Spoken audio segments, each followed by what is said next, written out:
व्यक्ति को सदैव बुराई से बचकर रहना चाहिए।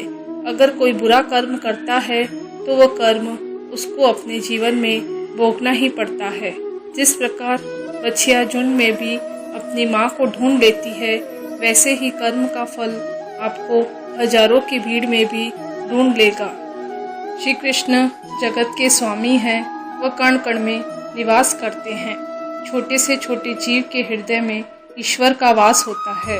उस जीव को कष्ट का अनुभव होना ईश्वर को कष्ट का अनुभव कराता है। अर्थात किसी जीव को कष्ट देकर अपने ईश्वर को खुश कैसे देख सकते हो। जो कृष्ण का दास हो जाता है वह अपने आराध्य से ऐसे दिल न दिखाने की कामना करता है जिससे उसमें कभी गुरूर आ जाए। वह तो अपने कृष्ण का सेवक बनकर ही जीवन सफल बनाना चाहता है। कृष्ण अपने भक्तों को कर्म का मार्ग दिखाना चाहते हैं। वह कहते हैं, अपने कर्म समाज के प्रति और मानव कल्याण के प्रति केंद्रित करते हुए करो। बाकी फल की चिंता मत करो। उन सभी कर्मों को मुझे समर्पित करो। इस मार्ग को अपनाकर तुम मुझे प्राप्त कर सकते हो और मेरे प्रेम के भागीदार बन सकते हो। जो दुष्ट लोग होते हैं वह कठोरता से ही मानते हैं। उनको समझाने के लिए कठोर व्यवहार करना आवश्यक है। अगर समझाने मात्र से दुष्ट समझ जाते तो बांसुरी बजाने वाला कभी महाभारत नहीं होने देता। मनुष्य का मन सदैव से चंचल रहा है। इस मन की चंचलता ने मनुष्य को पथभ्रष्ट तथा मार्ग से विचलित करने में कोई कसर नहीं छोड़ी। जो व्यक्ति अपने मन को नियंत्रण में नहीं रखता वह धीरे धीरे स्वयं का शत्रु बन जाता है। जो व्यक्ति सदैव हंसता खेलता मुस्कुराता रहता हो, अगर वह अपने स्वभाव से भिन्न हो जाए अर्थात चुप हो जाए, उदास रहने लगे, तो समझना उसके हृदय में पीड़ा है। उस पीड़ा ने उसे कमजोर बना दिया है। जिंदगी में भरोसा एक ऐसी चीज है जिसे प्राप्त करना वर्षों की मेहनत के समान है।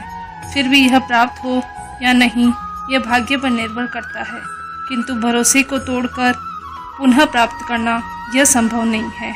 इसलिए जिंदगी में अवसरों का आनंद सदैव ले, लेकिन भरोसे को कभी टूटने न दे। जिस व्यक्ति के पास संपूर्ण धन दौलत ऐश्वर्य वैभव सब है मगर संतुष्टि नहीं है, उस धन दौलत का कोई अर्थ नहीं है। वह सदैव असंतुष्ट की स्थिति में रहता है। जिसके पास संतुष्टि है वह थोड़े में भी संतुष्ट रहता है। प्रेम कभी न समाप्त होने वाली प्रक्रिया है।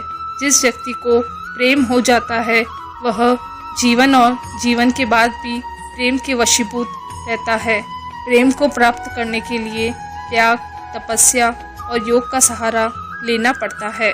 जो व्यक्ति अपने अहंकार से भारी हो जाता है, जिसमें अभिमान बढ़ जाता है, वह उस पत्थर की भांति होता है जो भारी होने के बावजूद भी नदी की धारा में डूबकर अपना अस्तित्व खो देता है। अगर किसी लक्ष्य, खुशी या सफलता की प्राप्ति में लंबा समय लग रहा है, प्रतीक्षा की अवधि अधिक है, तो हो सकता है आपकी अपेक्षा से ज़्यादा आपको मिलने वाला है। अपने कर्म पर अड़िग रहिए और विश्वास रखिए उस ईश्वर पर जो आपके कर्म की परीक्षा ले रहा है। जो लोग जीवन को भूत और अतीत के भरोसे छोड़ देते हैं, उन्हें श्री कृष्ण सावधान करते हैं। जीवन का अर्थ न भूत न भविष्य, जीवन केवल और केवल वर्तमान है।